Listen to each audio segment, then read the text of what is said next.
ಅನ್ಯಾಯಕ್ಕಲ್ಲಮ್ಮ doctor ಅದು hospital entrance ಅಲ್ಲೇನೆ first checkup ಅಂತಾನೆ ಕರ್ಕೊಂಡು ಹೋಗ್ತಾ ಇದ್ದೀವಿ.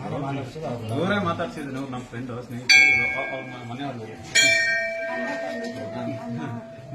ಎಂಟ್ರೆನ್ಸ್ ಅಲ್ಲೇ ಹೇಳಿದ್ರು, ನೋಡಪ್ಪ ಸುಮ್ಮನೆ ಇಲ್ಲೆಲ್ಲ ಹೋಗಿ ಯಾಕೆ ಲಕ್ಷ ಲಕ್ಷ ಖರ್ಚು ಮಾಡ್ತೀಯಾ, ದಯವಿಟ್ಟು ನೀವು ಹೋಗು, ಇಂಥ ದುರ್ಗಾಸ್ಥಳ ಅಂತ ಇದೆ ದೇವಸ್ಥಾನ, ಅಲ್ಲಿ ಹೋಗ್ಬಿಟ್ಟು ಹೋಗಿದ್ದು ಎಲ್ಲಿ ಕ್ಲಿಯರ್ ಆಗಿ ಆಯ್ತದೆ 100%. ಸುಮ್ನೆ ನೀವು ಅಲ್ಲಿ ಹೋಗಿ ಖರ್ಚುಗಳು ಮಾಡ್ಕೊಂತೀರಿ, ಆ ಸ್ಟೇಜಲ್ಲಿ ಇದ್ರು ಏನ್ ಪ್ರಾಬ್ಲಮ್ ಇಲ್ಲ. ಹೋಗಿದ ತಕ್ಷಣ ನಿಮ್ಗೆ ಒಳ್ಳೇದಾಗಿ ಆಗತ್ತೆ, ಗುರುಗಳಿದ್ದಾರೆ ಮಾಡಿಸ್ಕೊಡ್ತಾರೆ, ನೀವೇನ್ ತಲೆ ಕೆಡ್ಸ್ಕೊಂಡ್ಬ ಅಂದಿದ್ದಕ್ಕೇನೆ. ಯಾರು ಅವನು ಡ್ರೈವರ್ನ ಯಾರು ಅಂತ ಗೊತ್ತಿಲ್ಲ. ನೀವು ಡ್ರೈವರ್ನ ಯಾರು ಹೇಳ್ಕಳಿಸಿ ನಾನು ನೀವು ತುಂಬಾ ಧನ್ಯವಾದ. ಎಂಟ್ರೆನ್ಸ್ ಅಲ್ಲೇ ಹೋಗ್ತಾ ಇದೆ, ಹೋಗ್ಬೇಕಾದ್ರೆ ಹೇಳಿದ್ದಾರೆ, ನೀವು ಇಲ್ಲೆಲ್ಲ ಏಂತಿಗೆ ಹೋಗಿ ಲಕ್ಷ ಲಕ್ಷ ಖರ್ಚು ಮಾಡ್ತೀರಾ, ಅದ್ರ ಬದಲು ನೀವು ಡೈರೆಕ್ಟ್ ಆಗಿ ಇಲ್ಲಿ ಹೋಗಿ ಈ ತರ ದುರ್ಗಾಸ್ಥಳ ಅಂತ ದೇವಸ್ಥಾನ ಇದೆ, ಅಲ್ಲಿ ಹತ್ತಿರ್ತಾರೆ ದೇವರಂತವ್ರು, ಹೋಗಿ ಆ ಕಡೆ ಖಂಡಿತ ಕ್ಲಿಯರ್ ಆಗಿ ಆಗುತ್ತೆ ಅಂತ.